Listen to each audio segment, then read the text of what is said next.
Hello everyone, I am Swati and welcome to another episode of नाम की नहीं काम की पढ़ाई। Tell me about yourself. पहला क्वेश्चन जो आपसे ऑलमोस्ट हर इंटरव्यू में पूछा जाता है। तो जब भी हम इंटरव्यू की तैयारी कर रहे होते हैं तो ये क्वेश्चन तो हमें पहले से पता है कि हर एक एचआर 99.9% चांसेस है कि ये क्वेश्चन हमसे पूछेगा। तो कैसे हम इसका आंसर कर सकते हैं? और पहला क्वेश्चन यही इसलिए भी पूछा जाता है क्योंकि आप अपने बारे में सबसे अच्छे तरीके से जानते हैं। तो इस बात को अगर हम समझे इंटरव्यूअर के नजरिए से, तो वो आपकी कॉन्फिडेंस लेवल को भी चेक कर रहे होते हैं क्योंकि आप सबसे बेहतर अपने बारे में जानते हैं। तो आप उस क्वेश्चन का आंसर कितने कॉन्फिडेंस के साथ करते हैं, ये बात भी इंटरव्यूअर देखते हैं। तो चलिए आज के इस एपिसोड में से फिगर आउट करने की कोशिश करते हैं। अगर हम इंटरव्यूअर की साइकोलॉजी को समझें तो उन्हें एक दिन में लेट्स सपोज 50 कैंडिडेट्स का इंटरव्यू लेना है। हर कैंडिडेट से वो यही सवाल करेंगे, पहला टेल मी अबाउट योरसेल्फ। तो आप बाकी कैंडिडेट से कैसे अलग हैं? क्या कुछ स्किल सेट आपके पास है कि आप उस जॉब रोल के लिए सबसे ज्यादा सूटेबल हैं? इन सारी बातों का ध्यान देना होता है जब भी हम अपना इंट्रोडक्शन फ्रेम कर रहे होते हैं। तो आज के इस एपिसोड में चाहे डेटा एनालिस्ट की जॉब रोल हो या डेटा साइंटिस्ट की, हम कैसे टेल मी अबाउट योरसेल्फ में अपना इंट्रोडक्शन दे सकते हैं, इसके बारे में हम लोग डिस्कस करते हैं। तो सबसे पहला पॉइंट जो होगा, इसको हम कुछ स्टेप्स में डिवाइड कर लेते हैं ताकि हमें अंडरस्टैंडिंग के लिए इजी हो पाए और हमें एक फ्रेमवर्क मिल पाए कि किस तरीके से हमें अपना इंट्रोडक्शन जो है वो ऑर्गेनाइज करना है। सो सबसे पहला जो स्टेप होता है that is about the greetings and name. सबसे पहले आप अपने बारे में बताइए। आप पहली बार एचआर से मिले हैं, उनको थोड़ा सा ग्रीट करिए। कहाँ पे आप रहते हैं उसके बारे में एक बेसिक से जानकारी दीजिए। जरूरत नहीं है कि हम यहाँ पे अपना पूरा का पूरा एड्रेस बोल रहे हो। तो स्टेप 1 है आपका greetings and name. Step number 2 है आपका प्रोफेशनल एक्सपीरियंस और एजुकेशनल बैकग्राउंड के बारे में बताना। अब अगर आप एक वर्किंग प्रोफेशनल हैं तो आपने जितनी भी कंपनीज में अभी तक काम किया है और कौन सी आपकी जो करंट कंपनी है जहां आप काम कर रहे हैं, इसके बारे में आपको इन्फॉर्म करना होगा। इसके साथ के साथ आपका एजुकेशनल बैकग्राउंड। लेकिन अगर आप एक फ्रेशर हैं और आप जस्ट अभी कॉलेज से पास आउट हुए हैं, तो आपको सिर्फ और सिर्फ अपने एजुकेशनल डिटेल्स के बारे में बताना है। सपोज आपने कोई इंटर्नशिप की हुई है तो आप वहां पे अपनी इंटर्नशिप के बारे में भी बता सकते हैं कि आपने वहां पे क्या कुछ सीखा। स्टेप नंबर 3 है कि लेट्स सपोज अगर आप बहुत सारे लोग डेटा साइंस या डेटा एनालिस्ट के लिए स्विच करते हैं जो कि आप डिफरेंट डोमेन से होते हैं, हो सकता है कि कोई नॉन आईटी बैकग्राउंड से हो। तो अगर आपका ऐसा कोई सिनारियो है तो आपको पहले ये क्लैरिफाई कर देना चाहिए कि आप क्यों डेटा साइंस या डेटा एनालिटिक्स की तरफ जाना चाहते हैं, क्योंकि एट लास्ट रिक्रूटर आपसे ये सवाल पूछेगा ही कि आप अगर इस कंपनी में लेट्स सपोज सेल्स में है तो आप सेल्स से क्यों डेटा साइंस की तरफ स्विच करना चाह रहे हैं। तो अच्छा ये होता है कि हम लोग अपने इंट्रोडक्शन में ही इस बात का जवाब दे दें ताकि सामने वाले रिक्रूटर को भी ये बात बहुत अच्छे से जस्टिफाई हो पाए। स्टेप नंबर 4 होता है कि आप अपने स्किल्स के बारे में बताइए और इसके साथ साथ जो अपने एंड टू एंड प्रोजेक्ट्स किए हुए हैं, रियल टाइम प्रोजेक्ट्स, उनके बारे में बेसिक सा डिस्क्रिप्शन दीजिए। बहुत लोग यहाँ पे ये गलती करते हैं कि अपने प्रोजेक्ट के बारे में बहुत डिटेल में बताने लग जाते हैं टेल मी अबाउट योरसेल्फ में।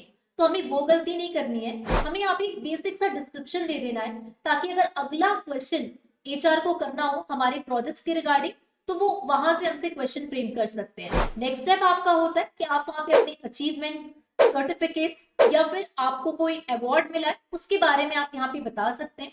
आपका सॉफ्ट स्किल्स अगर अच्छा है तो आप उसके बारे में बता सकते हैं कि क्या कुछ आपके स्ट्रेंथ होते हैं। अब लेट्स सपोज बहुत सारे जैसे वर्किंग प्रोफेशनल्स होते हैं, उनका ये मानना होता है कि हमारे पास लेट्स सपोज कोई अचीवमेंट नहीं है। तो आप यहाँ पे ये बता दीजिए कि अगर आपका कम्युनिकेशन अच्छा है तो आपने कैसे अपनी प्रीवियस कंपनी पे आपने कम्युनिकेशन की हेल्प से किसी प्रॉब्लम को सॉल्व किया हो या फिर आपने टीम बिल्डिंग की हो। तो अगर ऐसा कुछ सिनेरियो भी आपके साथ है तो आप इसके बारे में भी बता सकते हैं इस अचीवमेंट में। और स्टेप नंबर 6 होता है क्लोजिंग, कि किस तरीके से हम अपने पूरे के पूरे इस कॉन्वर्सेशन को, अपने पूरे इस इंट्रोडक्शन को एंड करते हैं ताकि अगला कॉन्वर्सेशन हमारा इंटरव्यूअर के साथ शुरू हो पाए। तो ये 6 स्टेप सबसे ज्यादा क्रूशियल होते हैं अगर हम लोग अपना इंट्रोडक्शन देते हैं। तो अब मैं आपको टोटल 2 तरीके का इंट्रोडक्शन बोल के बताऊंगी, क्योंकि जब हम लोग किसी से बातचीत कर रहे हैं तो बहुत सारे लोगों का इंट्रोडक्शन सुन के ऐसा लगता है कि वो कहीं से चीजों को रट के आए। अब जब एक एचआर हमारे सामने बैठा है तो हमें कुछ मशीन्स की तरह या रोबोट्स की तरह रटी हुई चीजें नहीं बोलनी है, हमें बेसिकली कॉन्वर्सेशन करना है, एक बातचीत करना है। अब अगर आपका इंट्रोडक्शन पहले से बहुत अच्छे से प्रिपेयर होगा तो जाहिर सी बात है कि इंटरव्यू में जाने के बाद हमें थोड़ी एंजाइटी जो है वो कम होगी।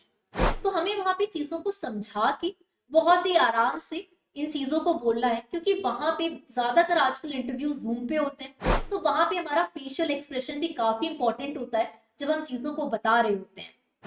कोई इस तरीके से नहीं सुनना चाहता कि हम बहुत गुस्से में या बहुत डर के हम अपने इंट्रोडक्शन को दें। एक बहुत ही कैजुअल काम तरीके से हम लोग अपने इस इंट्रोडक्शन को दे सकते हैं। तो मैं आप लोगों को यहाँ पे एक डेमो इंट्रोडक्शन बताऊंगी, एक वर्किंग प्रोफेशनल्स के लिए और दूसरा फ्रेशर्स के लिए, और इसके टेम्पलेट आप लोगों को नीचे डिस्क्रिप्शन बॉक्स पे भी मिल जाएंगे, ताकि जब आप अपना खुद का इंट्रोडक्शन बनाए तो ये पॉइंट्स आपके लिए हेल्पफुल हो पाए। अब लेट्स सपोज कि मैं एक वर्किंग प्रोफेशनल हूँ, मैं सेल्स की प्रोफाइल पे काम कर रही हूँ और अब मैं अपने करियर को ट्रांसफॉर्म करना चाहती हूँ, लेट्स सपोज डेटा एनालिस्ट की ओर। तो मैं कैसे अपना इंट्रोडक्शन दूंगी अगर मैं इंटरव्यू में जाती हूँ? तो चलिए देखते हैं। So I would like to express my sincere gratitude to you for this opportunity. My name is Swati and I am from Bangalore. Presently, I have been working as a business development associate in the XYZ company for the last 3 years. I graduated with a degree in electrical engineering in the year 2020. Working in sales for 3 years has taught me a lot about what customers want and how much data is important for the business growth. So that's why I've been started focusing towards the data analytics. My key skills include Python programming and its libraries like NumPy, Pandas, Matplotlib, Seaborn, and Plotly. Along with that, I have expertise in the SQL and the data visualization tools like Power BI, Tableau, and Advanced Excel. And I also did some end-to-end industry-oriented projects as well. So my first project is about the movie recommendation system that the websites like Hotstar or the Netflix can use. Along with that, I also worked on the projects like WhatsApp chat analysis and the scrapping of the data. So I have the idea about the image scrapping and the web scrapping. I think I'm good at building teams because in my current company, I work with a team, and because of the effective communication skills, I manage my team in a very efficient manner. So that's all from my side, ma'am. I look forward to have the further conversation with you. तो working professionals अपना introduction कुछ इस तरीके से दे सकते हैं, लेकिन अगर आप फ्रेशर हैं तो आप किस तरीके से खुद को इंट्रोड्यूस कर सकते हैं, चलिए देखते हैं। So I'm thankful to you for this opportunity. I am Swati from Delhi. I recently completed BCom from the XYZ College, Noida, this year. Throughout my studies, I gained a strong understanding of the business and recognized the pivotal role of data in today's era. This realization inspired me to start developing skills in the data science. So my key skills include Python programming, SQL, Power BI. Along with that, I have a very good idea regarding the machine learning algorithms, supervised and unsupervised. I am pretty good in the deep learning algorithms as well. Along with that, I tried to cover the NLP as well as the computer vision. Along with that, I learned the statistics, feature engineering, which helps me a lot while making the end-to-end projects. So, sir, I worked on 3 end-to-end projects. First is about the prediction model, in which I utilize the data that will be related to the diabetes healthcare industry. Second is about the recommendation models, like machine learning prediction models, recommendation models. Along with that, I also worked on many kinds of dashboards by using the Tableau as well as the Power BI. This end-to-end projects help me a lot to gain the confidence. And along with that, in the extracurricular activities, I am good at writing certain reports, which will be helpful as well in the related field of our data. And in the hackathon, my team has won the 3rd prize during our college festival. And that's all from my side, ma'am. I think I am a good team builder, and communication is very important in the different domains. So I think that I'm quite good at communication. So that's all from my side, ma'am. I look forward to have the further conversation with you in today's interview. तो कुछ इस तरीके से हमने देखा कि कैसे हम एक बेसिक सा इंट्रोडक्शन दे सकते हैं, चाहे हम फ्रेशर हो या वर्किंग प्रोफेशनल। इसके साथ ही साथ आपको नीचे डिस्क्रिप्शन बॉक्स पे कुछ इस तरीके के टेम्पलेट्स भी मिल जाएंगे, जो आपको अपना इंट्रोडक्शन प्रिपेयर करने के लिए काफी हेल्पफुल हो सकते हैं। तो एक बार जरूर से आप चेकआउट कर लीजिएगा। और इस तैयारी को जब भी हम कोई भी एक चीज की प्रिपरेशन करते हैं, तो हमारा टेक्निकल तो स्ट्रॉन्ग होना ही चाहिए, लेकिन हमारा कम्युनिकेशन भी उतना ही स्ट्रॉन्ग होना चाहिए, क्योंकि एट लास्ट हमारा ऑब्जेक्टिव है एक अच्छा जॉब जो है वो क्रैक करना। And that's all from my side. Stay data curious and keep learning.